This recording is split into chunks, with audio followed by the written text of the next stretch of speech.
आपका स्वागत है गांगुली टेक पर। मैं हूं संदीप गांगुली और आज हम लोग इस वीडियो में देखेंगे कि आपको पाइथन प्रोग्रामिंग में इफ एल्स स्टेटमेंट का कैसे यूज करना है। ये भी आपका कंडीशनल स्टेटमेंट होता है और इसमें भी आप वही सेम प्रोसीजर है जो आप इफ में देख चुके कि हम लोग कंडीशन चेक करते हैं। और उससे पहले फिर से मैं आपको एक बात बता दूं कि अगर आपको कंपैरिजन ऑपरेटर, लॉजिकल ऑपरेटर के बारे में नहीं पता है तो इस वीडियो के डिस्क्रिप्शन में आपको इन ऑपरेटर्स के बारे में एक मैंने वीडियो बनाया है और उसका लिंक दिया हुआ। अगर आपको पता है तो आपको वीडियो देखने की कोई ज़रूरत नहीं है। तो चलिए शुरुआत करते हैं। यहाँ पर देखिए मैंने पाइथन आईडीई को ओपन करके रखा है और यहाँ पे मैं जो फाइल में जाके मैंने न्यू फाइल एक क्रिएट किया जिसका नाम मैंने practice.py रखा है। आप चाहे तो कुछ भी रख सकते हैं और ये .py आपका पाइथन का एक्सटेंशन है। तो सबसे पहले जो है मैं एक वेरिएबल बनाता हूँ जिसका नाम मैंने नेम रख दिया और फिर मैंने इक्वल टू लगा के इसमें कुछ वैल्यू स्टोर करा दी, जैसे कि मैंने यहाँ संदीप लिख दिया। उसके बाद सबसे पहले हमें इफ स्टेटमेंट बनाना है तो हमने इफ लिखा जो कि कीवर्ड है। फिर हमने कंडीशन लिखी कि अगर नाम बराबर हो संदीप के, फिर मैंने यहाँ पे कॉलर लगाया है, एंटर दबाया, फिर मैंने प्रिंट लिखा। तो यूज़र को मैसेज देना है, क्या देना है, मुझे लिखना है हेलो, जो भी नाम हो वो डॉट फॉर्मेट लिख दिया और फिर मैंने यहाँ पे नाम लिख दिया इस तरीके से, फिर एंटर दबाया, फिर मैंने बैक स्पेस दबा दिया। तो ये जो है बैक हमारा इफ स्टेटमेंट बन गया। अब बात आती है एल्स स्टेटमेंट बनाने के लिए। तो वो करने के लिए आपको क्या करना है, आपको एल्स लिखना है, ये कीवर्ड है। उसके बाद मैं आपको एक बात बता दूं कि एल्स के साथ आपको कोई भी कंडीशन नहीं लिखनी। जैसे कि आप यहाँ पर जो आप लिख रहे हैं इसको कंडीशन कहा जाता है। तो एल्स ब्लॉक जो आप बनाते हैं उसमें आपको कंडीशन नहीं लिखनी होती है, हमेशा इस बात को याद रखिएगा। केवल आपको एल्स लिखना है, कॉलर लगाना है, एंटर दबाना है, सेम वही प्रोसीजर। जो आप कोड लिखना चाहे वो यहाँ पे लिख दीजिए। जैसे कि मैंने लिख दिया अननोन, लिख दिया मैंने अननोन यूजर, मैंने लिख दिया इस तरीके से बस। फिर मैंने यहाँ पे एंटर दबाया, बैक स्पेस दबाया, ये हमारा एल्स ब्लॉक भी कंप्लीट हो गया।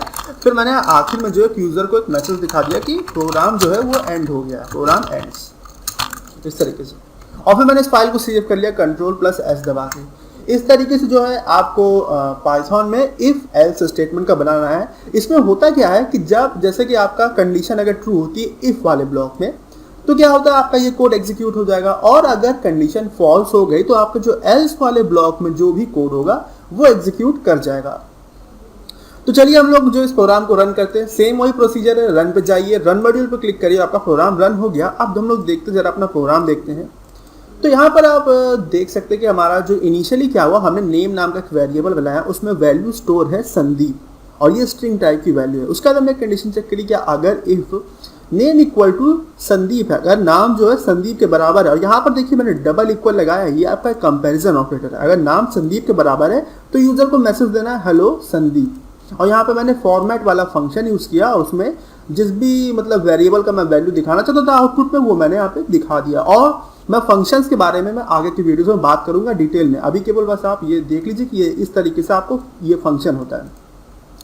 और अगर ये कंडीशन फॉल्स कर जाती है तो क्या होगा, एल्स वाला ब्लॉक एग्जीक्यूट हो जाएगा। क्योंकि हमें पता है कि हमारी कंडीशन ट्रू है तो हमारा हेलो संदीप प्रिंट होगा, जो कि आप यहाँ देख सकते हैं। अब जो है हम लोग इसकी वैल्यू को चेंज कर देते हैं। मैंने चेंज कर दिया, Ctrl+S दबा के फाइल को सेव किया, F5 दबा के प्रोग्राम को दोबारा से रन किया और आप देख सकते हैं इस बार लिख कर अननोन यूजर। तो इस बार क्या हुआ, इस बार हुआ ये कि आपका ये इफ वाला जो ब्लॉक था, ब्लॉक है ये आपका ब्लॉक, इसमें क्या हुआ, कंडीशन फॉल्स हो गई तो ये वाला कोड एग्जीक्यूट नहीं हुआ और एल्स वाला ब्लॉक आपका एग्जीक्यूट कर गया।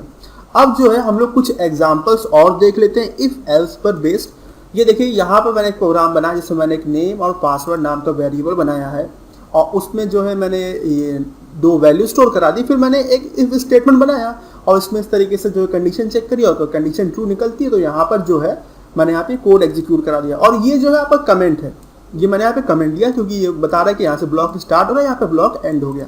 उसके बाद अगर ये कंडीशन फॉल्स रहती तो मैंने एक एल्स लगा के यहाँ पे ये वाला कोड जो है एग्जीक्यूट करा दिया। प्रोग्राम को रन करते हैं, सेम वही प्रोसीजर है। रन पे जाइए, रन मॉड्यूल पे क्लिक करिए, आपका ये देखिए लॉगिन फेल्ड लिख के आ रहा है। तो देखते हैं कि ऐसा क्यों हो रहा है।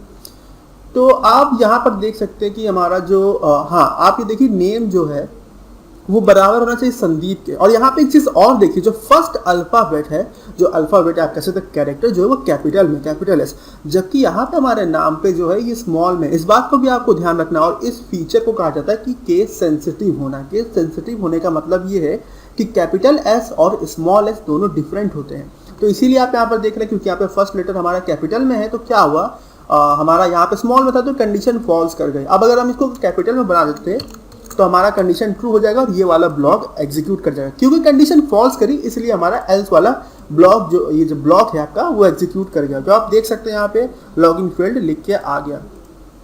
तो हमने इस प्रोग्राम को जो कंट्रोल प्लस एस दबा के सेव कर लिया। दोबारा इस प्रोग्राम को रन करते तो इस बार देखिएगा हेलो संदीप लॉगिन सक्सेसफुल लिख के आ रहा है इस तरीके से। अब हम लोग एक और प्रोग्राम देखते हैं इसी पर एग्जांपल पर। ये देखिए मैंने एक बनाया, इसमें मैंने एक अपना नाम दिया और फिर मैंने एक एज नाम का वेरिएबल बनाया जिसमें मैंने इंटीजर वैल्यू स्टोर करी जो कि यहाँ पे 23 जो कि मेरी एज है। उसके बाद मैंने क्या किया, एक इफ स्टेटमेंट बनाया, उसमें मैंने चेक किया कि अगर नाम जो है वो बराबर हो संदीप के और साथ ही में एंड लॉजिकल एंड ऑपरेटर का यूज किया और एज जो हो छोटी या बराबर 25 के, तो हमने यहाँ पे जो है मैसेज दे दिया इस तरीके से। और अगर ऐसा नहीं होता है तो उस केस में हमने एक एल्स ब्लॉक बना दिया और आप देख सकते हैं कि मैंने एक एल्स ब्लॉक के अंदर एक इफ स्टेटमेंट फिर से क्रिएट किया। आप ऐसा बिल्कुल कर सकते हैं, ठीक है, इसमें कोई एरर नहीं आएगी।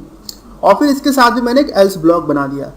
तो इसमें इफ वाले में मैंने एल्स में जो अगर ये कंडीशन फॉल्स होती है तो एल्स में आएगा, एल्स में इफ में चेक करेगा नाम क्या सुरेश के बराबर है और साथ ही में एज का छोटी 25 से। अगर ये भी नहीं होता तो फिर ये एल्स वाला एग्जीक्यूट कर जाएगा और यहाँ पे लिखा है पर्सन नॉट फाउंड। तो इस प्रोग्राम को रन करते हैं हम लोग और हम लोग एक बार देख लेते हैं कि क्या होगा। देखिए यहाँ पे इस समय वैल्यू नेम जो है संदीप है, एज 23, तो हमें पता है कि ये वाला स्टेटमेंट जो हमारा एग्जीक्यूट करेगा। तो हम लोग चलिए प्रोग्राम को रन करते हैं। तो आप यहाँ पर देख सकते हैं हेलो संदीप लिख के आ गया।